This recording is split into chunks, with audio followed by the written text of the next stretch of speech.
O marisqueo avanza para recuperar pouco a pouco a normalidade. O luns e o martes comezaron a traballar as mariscadoras de a pé en Vilanova, O Grove, Cambados e a Illa.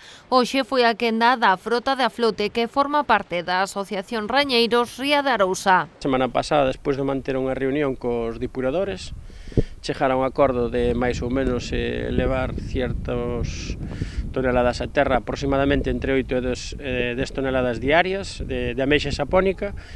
Distribuímos o traballo entre 2 días as mariscadoras a pé da Ría de Arousa, falamos, e despois da flote falamos da parte de Rañeiros, que é que gestiona todos os bancos de libre marisqueo boído, libre marisqueo cabío e libre marisqueo os lombos.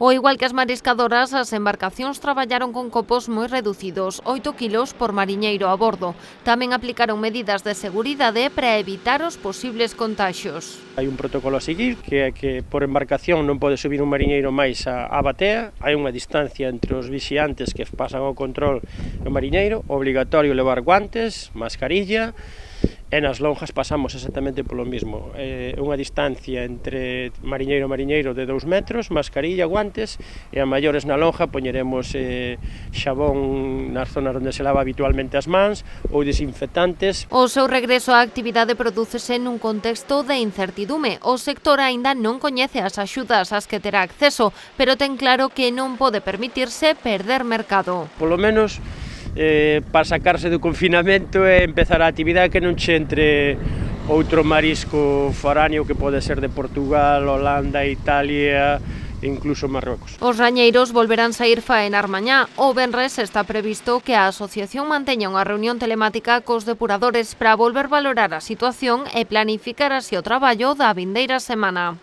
Continuidade, necesitamos estes kilos, e iremos ao pouco que teñamos, que non nos queda máis. É dicir, o que está claro é que a ameixa non é un produto de primeira necesidade, como pode ser o peixe, o marisco non é.